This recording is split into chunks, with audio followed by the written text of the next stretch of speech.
the patient.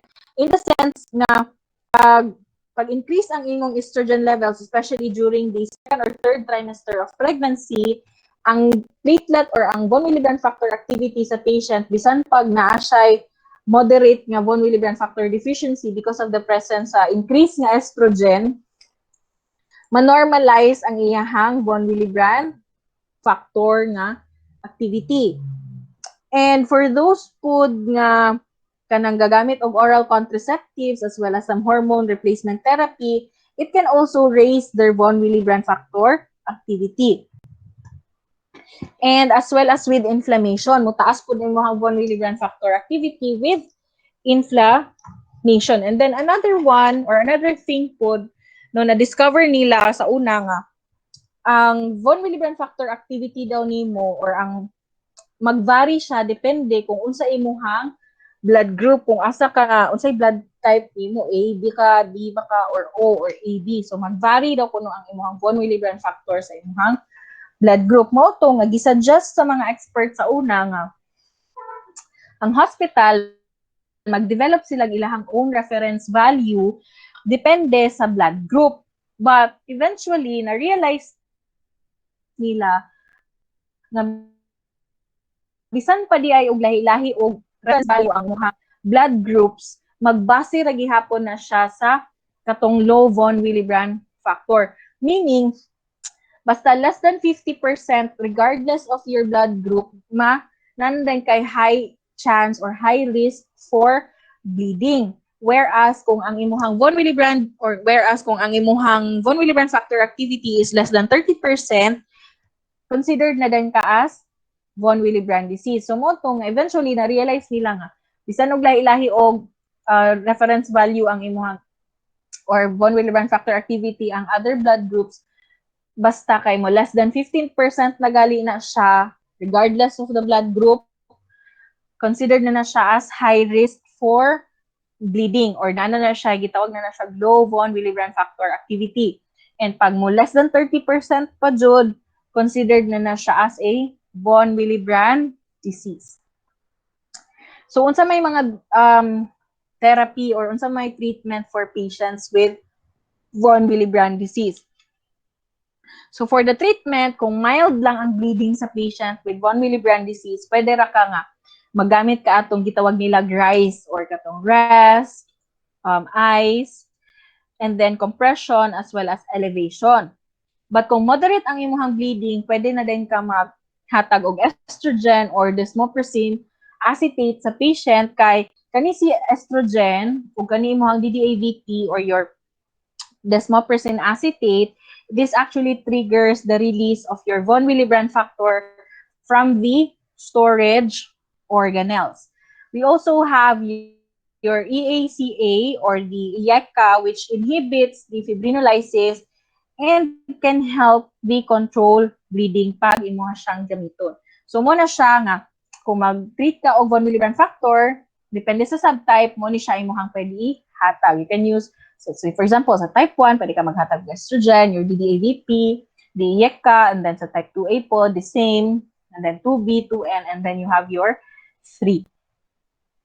Next is we have your hemophilia. So si hemophilia, this is actually the siya ang sex-linked na disorder which is transmitted on the X chromosome by a carrier women to their sons. So, ang dili gyud ako malimtan aning hemophilia nga description sa una is that associated ni siya with royalties or kanang mga royal blood bitaw kay di ba common man na sa ilahan ng inbreed kana bitaw bisag parente lang, parente to parente, mga inana. So, natoy murag si Queen, limit ko sa iyang ngalan, Queen, basta Queen siya, na naa siya hemophilia A, nag-develop siya og hemophilia A.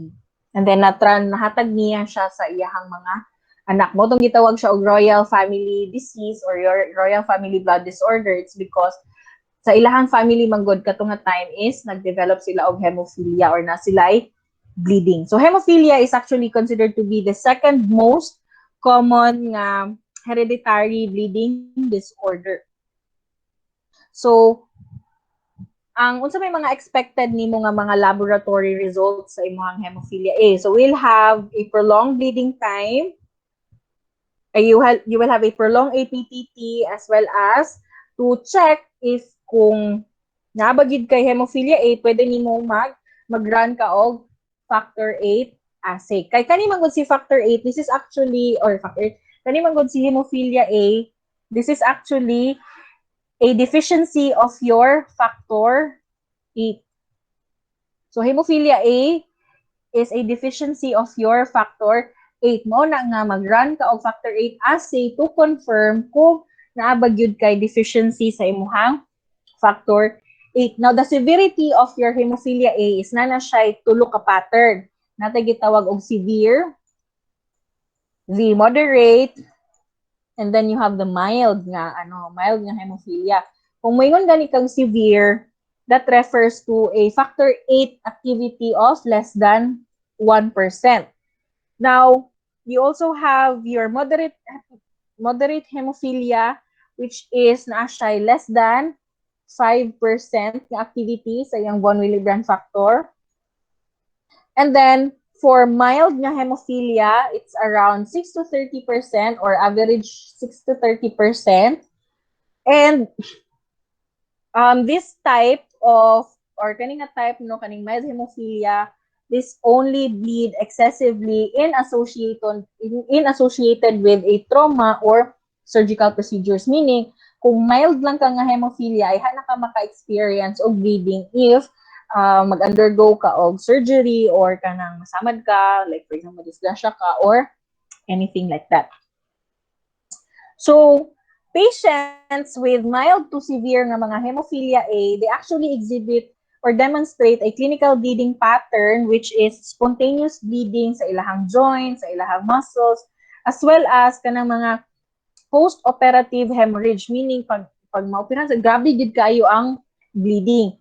And of course, for moderate to severe nga hemophilia, dali ra pud kayo na sila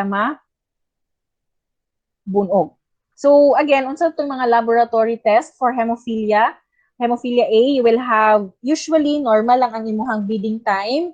Normal pod ang imuhang PT o TT since dili man siya affected kay again factor 8 man siya. Factor 8. And then mostly no or female heterozygotes since this is an X chromosome. So na kay mga most of the women kay carrier sila or nagid kay mga women carriers.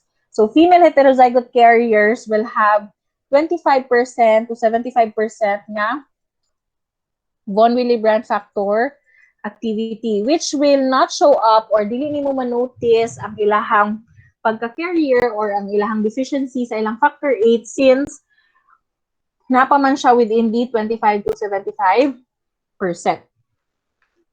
So treatment of choice for your hemophilia is pwede ka maghatag og cryoprecipitate which is nasay factor or cryoprecipitate as well as may factor 8 concentrate.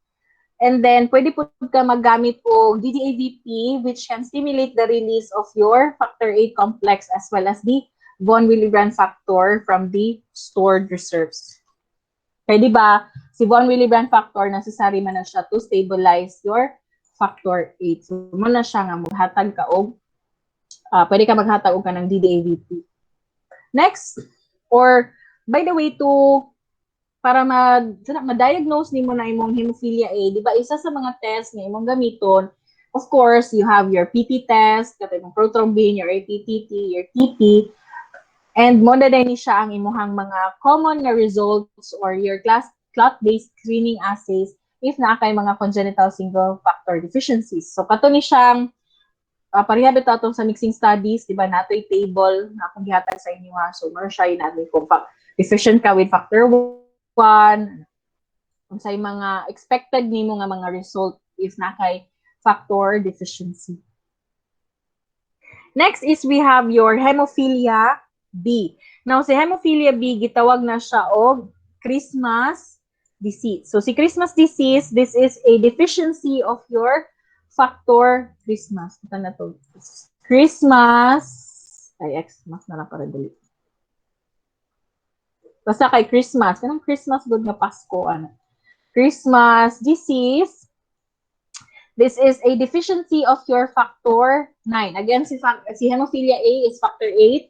Si hemophilia B is factor 9. So, still an X chromosome na mutation. To diagnose your hemophilia B, remember nga, siya ang third most common nga hereditary bleeding disorder. So, to diagnose ni siya, dili kayo ni common sa hemophilia B unlike with your hemophilia A. However, ang ilahang symptoms kay medyo pari-pariha lang sila. So, kung sa symptoms sa hemophilia A, same lang with your hemophilia B. So, since same lang man o symptoms si B o si A, ang pag-test na lang dayon niya, maoy makapa-confirm kung A ba siya or B. So, using the kaning single factor or clot-based screening assay nga nagamit og single factors. Kato bitaw mixing studies. So, mato siya to para may bawaan nimo kung unsa ang deficiency or kung unsa ang sakit. So, magamit ka og katong mixing studies. So, ang treatment of choice for your hemophilia B will be a fresh frozen plasma or a factor 9 concentrate since it is a factor 9 deficiency man. Next is we have your factor 11 or your hemophilia C. So, hemophilia C is a factor 11 deficiency which is commonly seen sa mga Ashkenazi Jew population. So, muna siya, basta hemophilia C, related na din na siya with Ashkenazi na mga Jew population. So, this is characterized by clinical bleeding that is asymptomatic only until a surgery or trauma. So, ayhan na nimo siya makita ang iyang bleeding disorder pag mag-undergo na siya of surgery or trauma.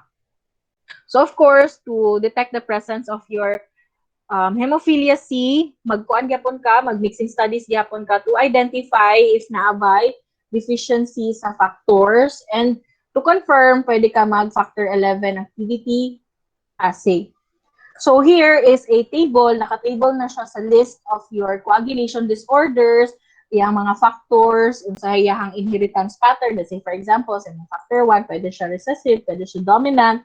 So we have here ilang name.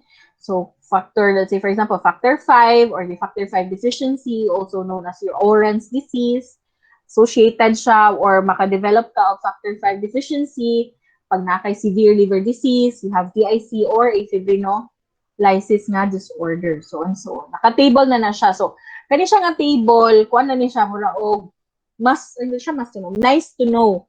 Nice to know lang siya kay ang pinaka-importante when it comes to coagulation disorders manggod is your kani si hemophilia A, B, and C. Kana gid silang tulo ang pinaka-common lang or pinaka-importante nga mga bleeding disorders. So, muna siya, since, so you have your B, so factor 10 deficiency. By the way, si hemophilia C, also known as Rosenthal syndrome. So, these are your coagulation disorder. So, I hope na naragid hapon mo na-learn sa karon nga day, although I think na gilain na gid kayo mo. But I do hope na naagid mo na-learn. So, I think that's all for today. And again, thank you so much for joining our class and for listening, if naminaw mo. And I'm really hoping na naagid mo na-learn ang nga klase. So, if there are any more questions, clarifications, kung wala na, then I think that's all for today. Again, thank you so much and may you enjoy the rest of your day. Bye, everyone. Thank you. Bye, ma'am. Thank you, ma'am.